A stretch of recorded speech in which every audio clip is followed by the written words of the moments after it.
And into another new hour here on The Woody Show. Woody, Greg, Dennis, Gina. Yeah. Phones open, 877-44-WOODY.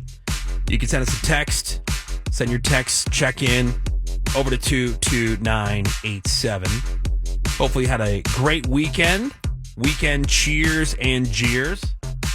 I wanted to give a shout out to my son, who, and I've, mentioned a little bit, but, we had some struggles the first year and a half of high school. It's the growing pain. Sure. And 8 weeks before the school year was about to conclude, I mean, he was in bad shape in chemistry. Hardest class. Yeah, I don't blame him. And, we've had these discussions about time management and doing things to keep ahead of the game as opposed to, always having to do catch up. Right. An ounce of prevention. An ounce of prevention, right. And I got to say, man, this kid really got after it, and he rallied. So he finished the class, and I mean, when I say with 8 weeks to go, he was far behind. He finished the class with a B. Yo! For the semester. That's crazy. Good for him. Yeah. Which can from where he was, that's incredible. I wasn't quite sure. I was willing to settle for a C. Yeah. If we can get it to a C, but he went above and beyond what was even expected to, bring himself to a. I'd be lucky if I got a D-. Yeah, same. Oh, babe. Yeah. Chemistry, I thought was impossible. Was it just the angles or the formulas? Everything. I just didn't. Just the concept of it. Did he make a fake volcano? No, that's high school. He is in high school. So anyway, he's shown that he can be responsible. Remember, I told you that whole conversation we had with him with, he's like, well, driving, you guys won't even let me, drive. I'm like, why would I? Okay, so you can't show me that you can be responsible for the things we've already given you responsibility for. Why would I give you even more responsibility? The response was, and I quote, bruh. What does responsibility have to do with driving? I go, I said, you're going to need to come up with the answer to that, and then you can come back to me. Yeah, while you're walking. Anyway, so he rallied, and I said, all the things that you want are on the other side of the work that you're avoiding. That's right. And which is a great quote, right? The life that you want is on the other side of the work that you're avoiding. Is the regular quote. Cato over here, right? But anyway, but it's true. Like, you want to be able to drive? Cool. Show me you can be responsible for these other things, and you can do this. Anyway, so sign him up for the driving thing. He's got to take that written exam and do the whole thing. So he logs on. We sign him up for it. He signs on to the thing. And the first thing that pops up when he goes to take, just to log in for the thing, is this thing about being responsible. Really? It's so funny. This is the first thing that popped up. Driver's license, a privilege.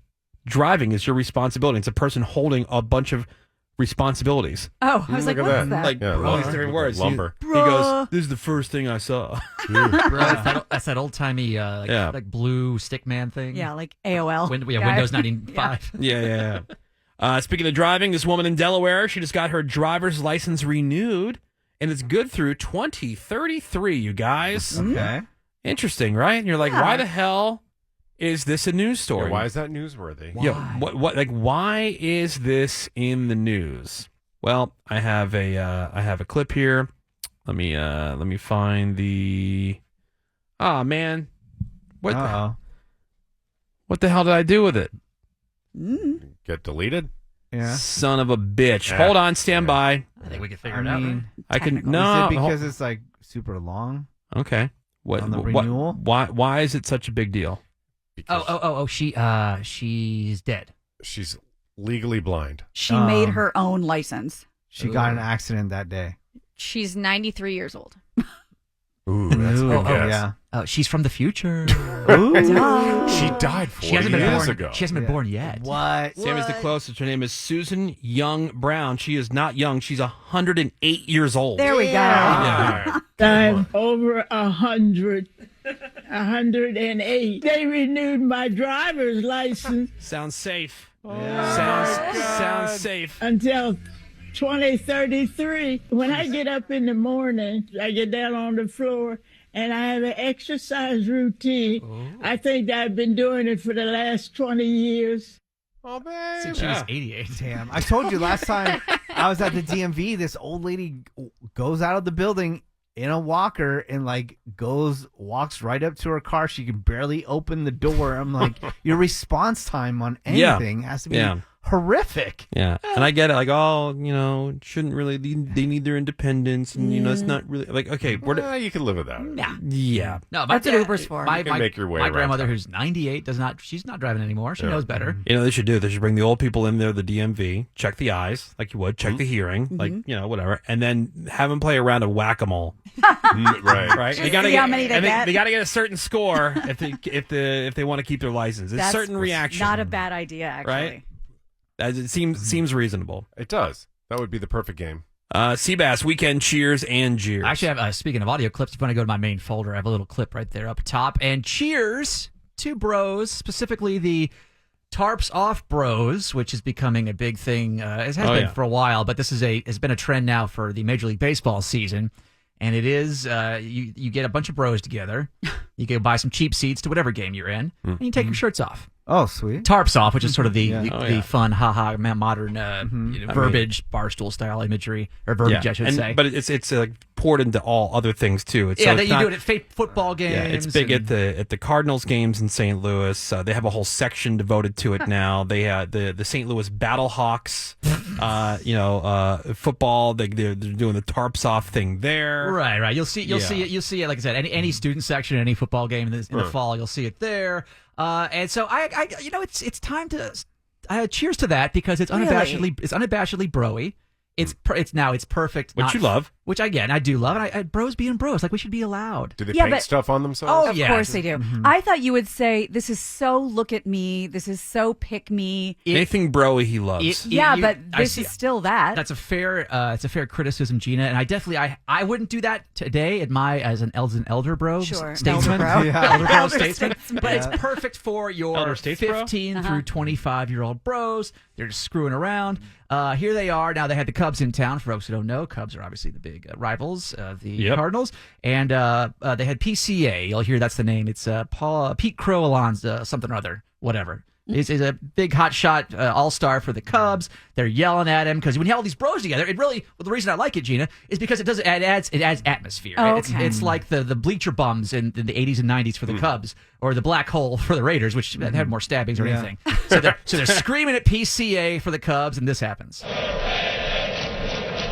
I got some bad intel with the overrated chin. He's having a night. Look at this. PCA hits it into the Tarps Off Bro. Take that for overrated. Whoops. Yeah, sort of background. That's what talent does. Yeah. It responds. So, Third hit of the night. I forgot to say that I'm a Cubs fan, so suck it. Suck it. If he would have pointed, like done that whole thing where he pointed the Tarps Off section first. But he hit it right at a 444-foot home run right to the middle. Yeah, that's what I mean. Awesome. That being said, Tarps Off people, I still as much as I love you getting it in your face right there, I still think it is. I honestly do. I do like it. I do think it's a fun tradition. I hate the Cubs. I do hate the Cubs, but like you gotta respect right that. in your face. Oh, then he made like a game-ending like diving catch later in the game. Oh, so but still cheers. Yeah, you can't. But here's the jeers though. Is the kid who caught the home run ball? If you catch it at your home stadium, you got to throw the ball back. That's tradition. That's what you do. I was at a Cubs game in the 90s as a little kid, and we caught one. We were in the bleachers. My dad maybe throw it back. Aw. Yeah. Oh, babe. So now there's video you can find of the Cardinals fan with his like some little dweeb with his shirt off, whatever. His throw was the girliest, underhanded elbow snappy thing. Oh no! And not jeers just to him, jeers to his father. If you have a son and he doesn't know, and he makes it past the age of 10, and he can't throw a baseball and a football properly, you have failed. You are a failure. It's because there's nothing wimpier. And ladies, when you see a man who can't throw a ball, true. Is there a clam drying thing? The Sahara Desert of juices. Yeah, it's true. I just assume that all guys can do all that. Yeah, I don't think I've met a guy who can't throw a ball that I know of. Yeah, but when you see it, like what Seabass is talking about, that's pretty sad. Yeah. Shame. Yeah. Shame. Shame. Yep. So you're saying he was there just for the dudes with their shirts off? No. I'm just saying, like it reminds us of a guy who used to work here who would like he'd have fun, but he was also very theatery, and if you put him in any kind of sports setting, it was just like it's gross. So that's why he revolted so hard against it. Like sports words. Like we get it. Which I get it for that kid. He's not at this. They're not. But the thing is, these guys with their shirts off, they're not at the opening weekend of Hamilton. They're at a baseball game. They are they are actively cheering for the baseball team. Yeah. All right, so cheers to not teaching your kid how to throw a ball. Okay. But cheers overall to the tarp soft guys. Right. You guys, the water's a little muddy there because it was a cheers and a jeers all wrapped up kind of in the same thing. And even though they ate it and they got served, I still overall cheers to them. All right, well, we got some more Woody Show coming up for you next. Hang on. The Woody Show. We'll be right back. Alt 98.7. Hi, I am your new hostess for the middays. I'm Nicole Alvarez, and your chance is now to win $2,500. Just enter this nationwide keyword on our website, America. That's America. Enter it now at alt987fm.com. LA's alternative rock.